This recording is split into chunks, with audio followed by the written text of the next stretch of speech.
I hope you understand me. You all speak English? Yes. I need to apologize because I speak American English, so you probably don't understand anything. Okay? So, what I want to talk about today is, first of all, I've purposely done this presentation only with PowerPoint and Paint to show you that you don't need sophisticated software to do better quality presentations. And we're going to go really fast. This is for teachers, business people, students, presenters, anybody. It's the idea is I want you to think about another way of making presentations, because today's learner is totally different from when we learned. Okay, so a little bit about me, because everybody has to tell their history. This is my favorite breakfast. But unfortunately I've gotten a little bit fat, so now I'm on a diet, and this is currently my favorite breakfast. Okay? We'll come back. But this is really about me. I have a lot of companies. I won't go through this. It's too much information. And there goes my 20 minutes. But basically, I do a lot of stuff. Okay? And I want you to think back. I know there's, you're all under 30, I can tell. But think back to the old days when we had flashcards and we used math and we just looked at one simple flashcard. Could we have learned if we had all these cards held up? Would we learn math at all? Probably not. Too confusing. Remember when we had lazy teachers who only wrote one thing on the board because chalk and erasing was a pain? But now we have technology so we can put everything on the board, and unfortunately as teachers, we are. Back in the old days, this was regular TV. Now, with so many pop-ups and information things on television, you can't see the original show anymore. Do you remember when 21st century skills were called the things we all do every day? Remember when this was Messenger? And this was a search engine? Okay, things have changed. Learners have changed. The way we get through to them is not this. But we're doing this all the time with presentations. What happens is we reach a point, it's called sensory overload. We just get too much. And what happens with sensory overload when we reach this? Okay, you're mostly women here. If you're married, you know 30 seconds into talking to your husband, off, right? So, the brain explodes. That's what happens when we have sensory overload. But with learners, what happens is they reach a perceptive limit. That means they just can't take anything else in. This happens learning Polish for me. I hear 2 words, no vowels, and I go, forget it. So we get the perceptive limit, we shut off, students are easily distracted, they're unfocused on their task, and they have difficulty concentrating. So what's the result? Zero learning. And all this because what you're putting on the screen. It's not that you're bad teachers, it's you're not taking advantage. Where's the learning? This is my beach Inga dance. Okay? The learning is right here. Okay?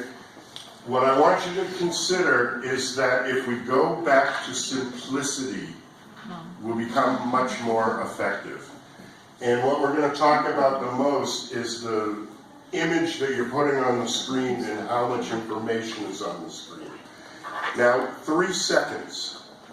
That's all it takes, and we make a decision if we're going to take that information and put it into our head or not.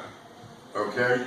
Headlines, everything else, media, Facebook, advertisers, even supermarkets know this. Everybody knows this, with the exception of educators, because we don't keep this in mind. We're a visual society. What's this mean? We see it, we know what it is, right? This one, I'm really not sure because I don't speak Polish. It's either clean up after your dog or give your dog an enema. But we're a visual society. So what's wrong with what we're doing? Take a look. This was a teacher's screen, which I adapted just a slight bit. Very nice, beautiful pictures, nice color, looks organized. What's the main subject? Brainstorming. Brainstorming, good. Somebody actually, you're the first one that ever got it. Brainstorming. And that's it. There's so much information you don't have time to process what it is that you're trying to think about. Now, I want to talk a little bit about some of the distractions that we do. Because we say, ooh, we have PowerPoint, I can make animation and all this stuff. Because we have it doesn't mean you have to use it. Because we have the cute animation and we have the nice transitions. And then the problem is it's distracted from the learning and what we're trying to teach. Because the mind of the student is going with emotion and misses the word and the point that you're trying to make altogether. Now, the worst thing, do you know Prezi? Yeah. It's actually illegal in the United States now. No, not really, but it should be. It was a great idea. I thought it was a good idea that you didn't have to do things linearly. You could go anywhere. But this flying in and out and everything else, it's distracting. And you're taking away from the basic learning that you're trying to work on. So, movement, it's distracting. It puts your mind somewhere else. Now here's another problem that we do. This is called signposting. We start off, yes, today's presentation, first thing I'm going to tell you what I'm going to tell you. Then I'm going to tell you what I'm telling you. Then I'm going to tell you what I've already told you. Then you're going to ask me a question about everything I already told you, and I'm going to answer the question about everything that I've now told you 3 times, but you missed. This is the old style of giving a speech. It doesn't work with learners anymore because they want instant gratification. They don't want to be told. They just want to be shown. Look at Facebook, look at Vines, everything. They're all short, quick clips. Look at music videos. You can't even focus on anything anymore because it goes so quickly. And that's what today's learner is looking for. Another thing is even just using bullet points. Think about it. You know, I'm going on and I'm talking, and where is your attention? Where is your attention? You know, you're up here and I'm already talking down here. So when you add these bullet points like this, you don't know that the person is actually listening to what it is you're saying because they're focused somewhere else. Rethink what's on the screen. And my absolute favorite, I only have 20 minutes, so I'm not going to read the quote, but don't read quotes. You came here to hear this idiot talk, not what somebody, same idiot, not what somebody else said, okay? So stop with these long quotations and then reading them. If nothing else, I want you to remember this. Text plus talk equals 0. Repeat. Text plus talk equals 0. We're students out. No, we'll practice again later, okay? I want you to take this away. Now, I can go through, I studied neuro-language coaching and all this other stuff. I won't bother. The brain has to consolidate, blah, blah, blah, a bunch of stuff. Okay? So, what you can do is remember this, because this was a study done by MIT.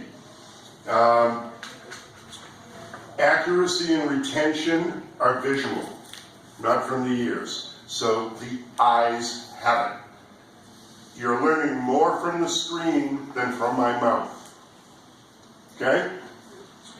Think about the way your memory is. This is beautiful. If any of you traveled here, you know, you get your ticket, you look at your ticket, okay, gate 1B. And then you walk down through the airport, and then you go, gate 1B. And then you show up at gate 1B. And then I do it with my seat, 7D. Walk down the aisle, 7D. Get to the seat. Come on, you're teachers. How dumb are we? We can't remember a number and a letter. It's because our brain decided it's not important. And this is why we have to rethink how we get this information into the student's brain. Here's a quick quiz. Ready?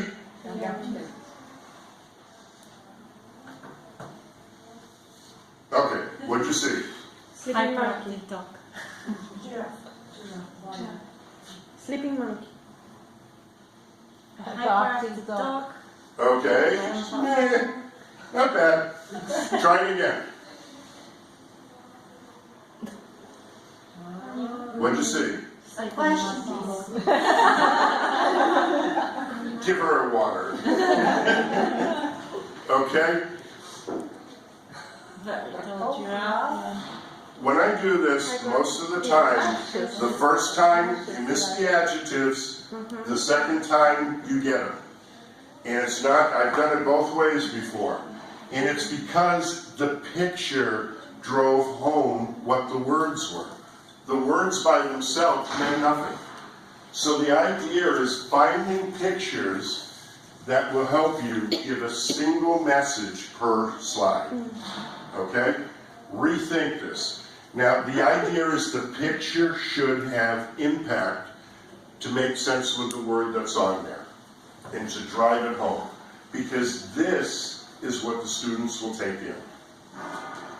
Now, as your slide count goes up, so does engagement.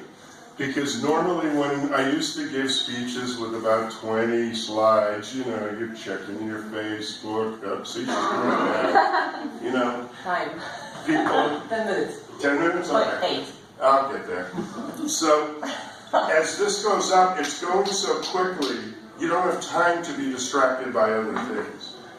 And I teach lawyers in Brazil. I've had about 300 lawyers in Brazil.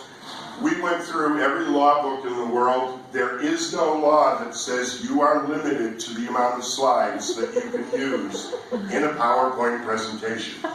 Anywhere in the world, okay?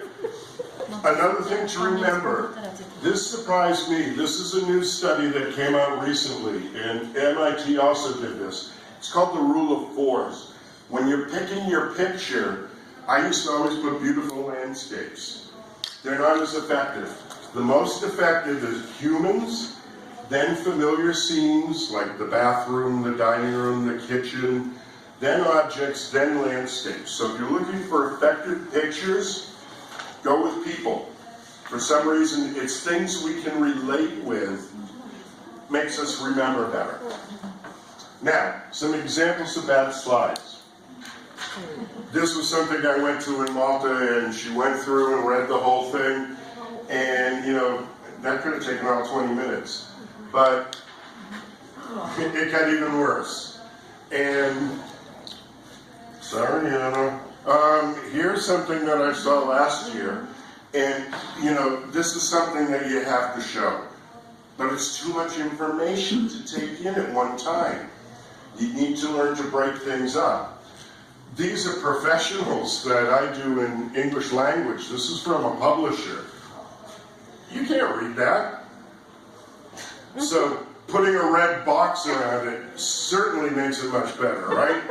No, think about it, and you're going to see it out there. I've already saw it, and you'll see it in the rest of the day, so sorry for everybody who comes after me. This is a 4-year university course, just to go through here. Okay? What is it? X plus dog equals 0. Much better. Okay, because what do? We say, we look at the slide and go, oh, that's boring. Oh, I'll make it bold, I'll underline it, I'll put some red, I'll animate everything, I'll add more stuff, and then put a cute little kitty, because that always works. And we're doing this all the time. Think about it. I'm trying to teach this. Research methodology. Do I teach you all of this at the same time? No. I focus in on one aspect of it, and then I go and I show how it goes together. 3 slides. Why can't I use 3 slides to make it much easier? Okay? So rethink how much information is on the screen. For instance, one of my websites, I need to show you the entire website page, but I focus in on just one aspect of that. Okay? And I can do this for everything I need to focus in on. A picture tells 1,000 words. Sorry, I'm an English teacher. No, I didn't get it. It doesn't go over well. Okay. It's a one-night stand. Okay. Think about your use of color. Because color has an effect. If you use things like red, it's a real turnoff. Yeah, it shows up nicely. And then I just saw the one for click where they had the green with the white. Could you read it? I couldn't. Think about the choice of color that you're using. This is a color chart I use every time I make a PowerPoint so I can decide on the colors I'm going to use. See, perfect example. Great looking slide. What's the problem? The choice of color, you can't read the number. Beautiful slide. If they had just changed the color, it'd be wonderful. Stick with the basic fonts. They're much cleaner, they're clearer, they're easier for everybody to read. See? Oh, hard to read? Here, I'll add some color and make it easier. Yeah. Okay, also think about the size. For those of you that are back there, this is an eye test. Go like this and tell me. No, I'm kidding. Think about the size, because remember, we're sitting here in front of a computer and everything looks fine to me here, but think about where you're going to show it. Is it the auditorium? Is it here? Think about the size. It is true, size does matter. Anyway, and what's more important, if you look at PowerPoint, they make the header big and they make the information small. I actually think that's backwards. It's really the point is more important than the header. So you have to change things manually. Think about the room size you're going to be in. Think about, can you just read that back there? You know, this is font size 12. It looked fine on the computer, but can you see it? 3? Okay, no problem. Here's 28. Here's 48. Take advantage of it. So think about where you're going to show it. Think about the screen. I had to do this. They gave me a nice 23-inch TV for a room with 100 people. Nobody saw anything. Then they gave me a nice big screen for a small room of 15.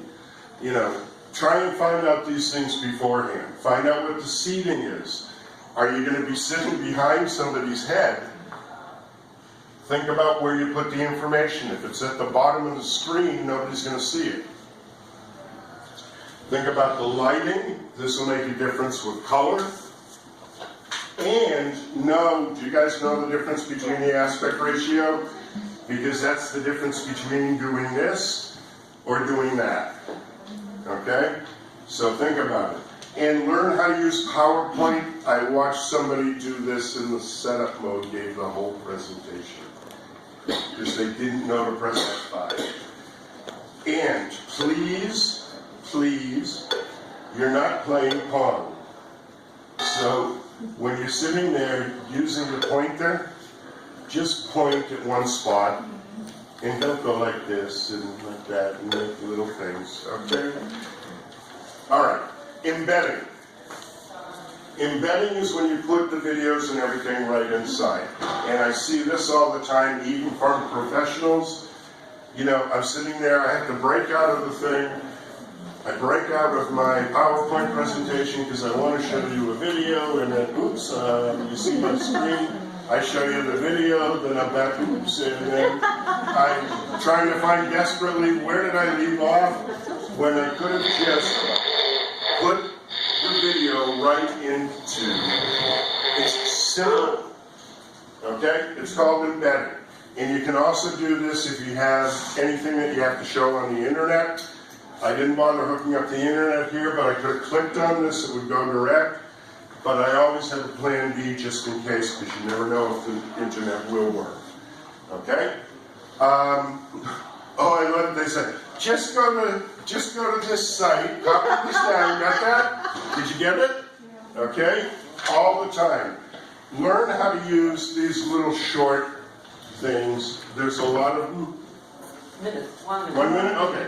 There's a lot of them. You can do these, or even better yet, you use QR codes. So, get to the point, reinforce the point, remember that, forget the numbers, you're visual people, but the brain is not a funnel, it's a filter. So it's filtering out the information, and I'll skip all this, know your timing, and practice. Let me skip ahead, but what was my breakfast? Either one. Olives, The first one was too big, radishes. and the point was to be simple. Good. You just remembered for 20 minutes useless information that meant nothing to you because of the visual. Okay, so I'm not going to recap. How many slides did I use? 50. 40. Ah. My record is 230 minutes. So, that's it. Sorry to everybody who goes after me and has all these words on the screen, because it always happens. There I am. Any questions? Maybe one question, because we don't have time. So. I One was question. wondering why some of the pictures were like tilted this way or that way. It's really distracting.